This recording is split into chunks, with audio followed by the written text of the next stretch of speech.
identitas bangsa Indonesia, serta perwujudan profil pelajar Pancasila pada pendidikan yang berpihak pada peserta didik dalam pendidikan abad ke-21. Selamat menyimak. Tahukah kamu apa maksud dari Pancasila sebagai entitas dan identitas bangsa Indonesia? Nah, jadi Pancasila sebagai entitas dan identitas bangsa Indonesia ini berorientasi pada pengembangan identitas manusia Indonesia. Nah, di mana manusia Indonesia itu menghargai nilai-nilai luhur bangsa, melestarikan keragaman, dan terbuka terhadap dialog di era globalisasi. Selanjutnya, ada pun pandangan menurut Kita Berdiantara mengenai nilai-nilai dalam Pancasila. Jadi, Pancasila memuat nilai-nilai yang perlu dilestarikan dan diwariskan dari generasi ke generasi, salah satunya melalui pendidikan. Pendidikan Pancasila ini memiliki beberapa tujuan terkait membentuk kemampuan berperilaku. Yang pertama, mampu mengambil sikap yang bertanggung jawab sesuai dengan hati nurani yang berpengalaman bangsa. Jadi, seseorang dapat bertanggung jawab atas perilaku yang telah dilakukan sebagai wujud kecintaannya kepada bangsa Indonesia. Kedua, mampu mengenali masalah hidup bersama dan menemukan cara-cara pemecahannya atau solusi dari permasalahan tersebut. Ketiga, mampu mengenali perubahan-perubahan dan perkembangan ilmu pengetahuan dan teknologi serta seni. Seseorang dapat mengikuti arus perkembangan zaman atau era globalisasi terkait dengan penggunaan iptek dalam kehidupan sehari-hari. Yang terakhir, mampu memaknai peristiwa sejarah dan nilai-nilai budaya bangsa untuk menggalang persatuan Indonesia. Pendidikan saat ini harus berpihak pada peserta didik dan memerdekakan peserta didik.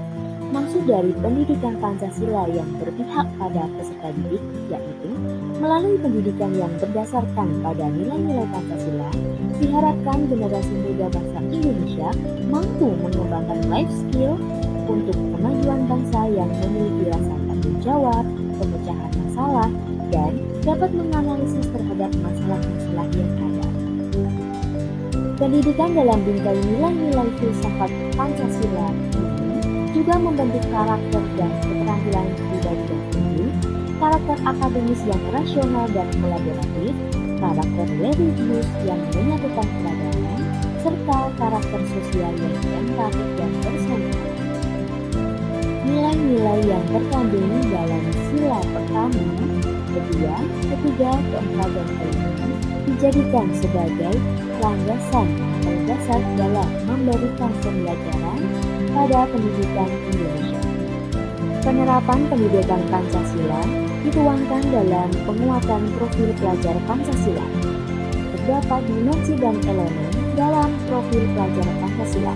Pertama, dimensi beriman, bertakwa kepada Tuhan Yang Maha Esa, dan berakhlak mulia. Pada dimensi ini terdapat elemen yang pertama, akhlak beragama, di mana peserta didik dapat memahami kehadiran Tuhan dalam kehidupan sehari-hari, serta mengaitkan pemahamannya tentang kualitas atau sifat-sifat Tuhan dengan konsep peran manusia di bumi sebagai makhluk Tuhan yang bertanggung jawab.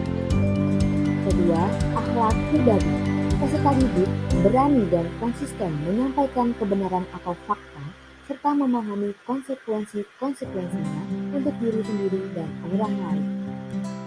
Ketiga, akhlak kepada manusia.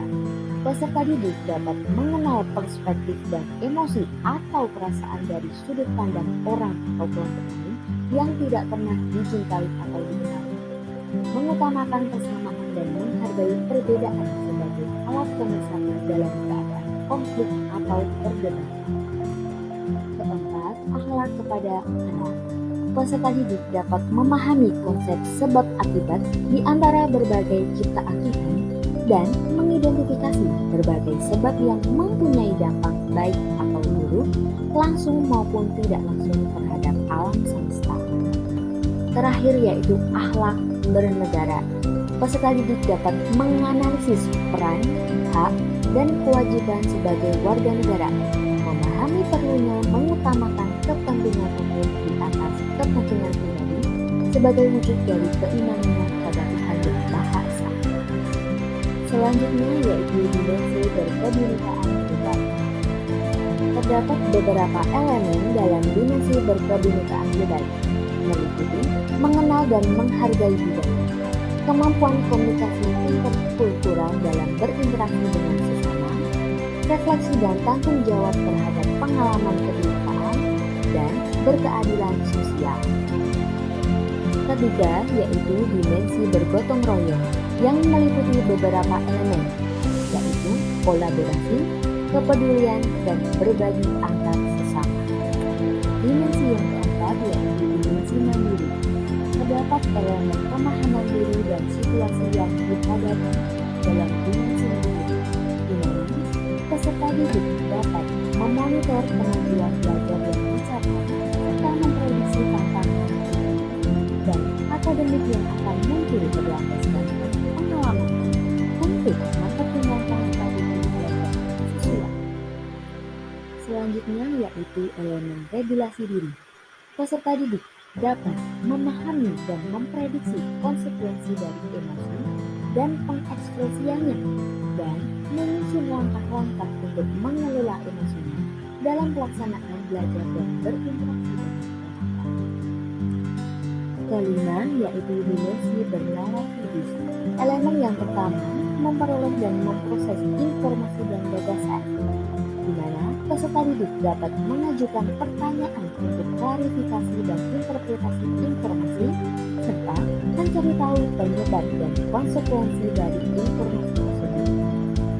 Elemen yang kedua yaitu menganalisis dan mengevaluasi penalaran.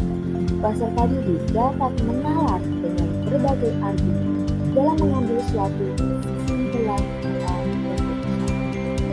Elemen yang terakhir dalam dimensi bernarasi yaitu merefleksi pemikiran dan proses berpikir dalam mengambil keputusan. Peserta didik dapat menjelaskan asumsi yang digunakan, menyadari kecenderungan dan konsekuensi pada pemikiran, serta berusaha mempertimbangkan pandangan berbeda. Dimensi terakhir dalam profil pelajar Pancasila yaitu dimensi perilaku. Terdapat elemen menghasilkan gagasan yang orisinal.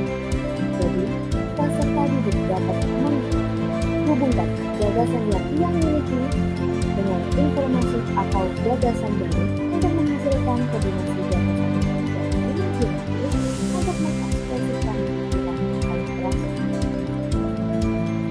Elemen yang kedua yaitu menghasilkan karya dan tindakan yang orisinal. Peserta didik dapat mengeksplorasi dan mengekspresikan pikiran atau perasaan dalam bentuk karya atau tindakan, serta mengevaluasinya dan mempertimbangkan orang. Elemen yang terakhir yaitu memiliki kelurusan berpikir dalam mencari alternatif solusi permasalahan. Jadi, peserta didik dapat menghasilkan solusi alternatif dengan mengadaptasi berbagai gagasan dan umpan balik untuk menghadapi situasi dan permasalahan. Terima kasih telah menyimak pemaparan dari saya mengenai Pancasila sebagai entitas dan identitas bangsa Indonesia, serta perwujudan profil pelajar Pancasila pada pendidikan yang berpihak kepada peserta didik dalam pendidikan abad ke-21. Semoga bermanfaat. Wassalamualaikum warahmatullahi wabarakatuh.